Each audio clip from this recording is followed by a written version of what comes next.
Welcome to this week's Night Bites. We will be focusing on feedback, the basics. Most of the information will be coming from the book Coaching Your Classroom. The 4 components of feedback are that it's timely, a positive tone, it focuses on a learning target, and it identifies next steps. When we talk about timely, it doesn't always mean that it's immediate. It can be informal and on the spot, but it just needs to be happening throughout a unit in a meaningful way.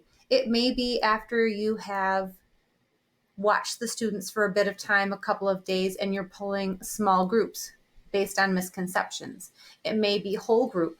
It might be during individual conferring, but it needs to be happening throughout the unit rather than waiting until the end.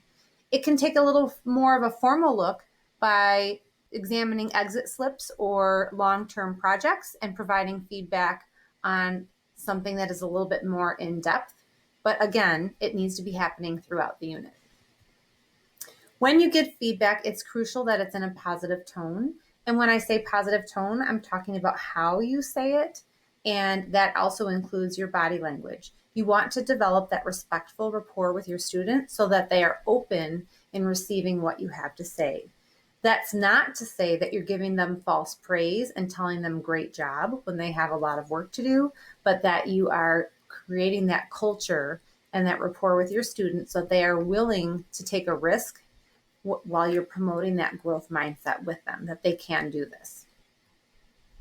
Take a look at this example of traditional feedback and compare it to this example of feedback.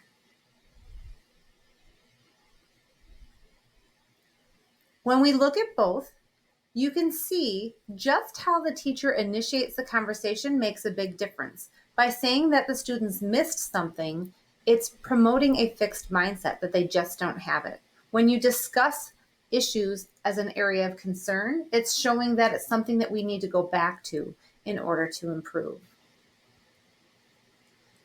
We need to make sure we're focusing on the learning target or the I can statement when we are giving feedback, and using that learning-centered language by talking about what students are learning rather than what they're doing. It should be focused on how they're demonstrating their learning rather than the task of a worksheet or the task of a particular assignment. We want to make sure that with those discussions, as we're discussing proficiency and how they're doing, that the students are given an opportunity to reflect as well. The traditional one did not even mention the standard or the learning target. The one on the right at least is giving the students their why. This is why I need to go back and relearn this area of concern. And finally, we need to make sure we have next steps. If you take a look at the example that is here, you will see that the next steps are encouraging that reflection. The student has to go back and look for ways to solve and improve their work.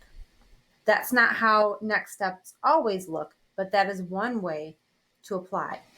If we go back and study the examples given earlier, you can see that the teacher is just identifying next steps as, you need to come and see me. But notice how the one with the positive tone, the teacher is making the next steps equitable within class time and meeting the students where they are. Here's an example of how you can keep track of that feedback, but this is for the student. We want students to be agents of their own learning. So here you can see that a student with a writing checklist has some smiley faces listed under each of the components of this checklist.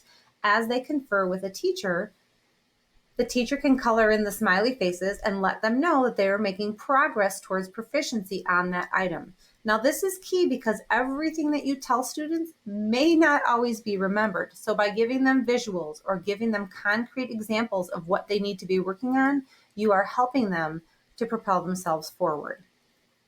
This is a simple example of a reading reported standard where you could be tracking what students are doing well towards this standard and what they need to be doing to grow and improve. This is a Google slide. You could do it virtually, or you could print it out and write on it for students. And here's just another example for math where you have a reported standard that has multiple steps. These boxes could be used similar to the smiley faces, but you might be putting in dates or check plus or minus every time you check in with a student, and then the feedback recording on the bottom, so that as you are not with them, they can go back to that feedback and remember what they are working on and what they need to be doing. So keeping in mind that while we take anecdotal notes as teachers, students really need that too. So these are just some simple examples, but start to think about how can I engage my students in making that feedback meaningful on a day-to-day basis.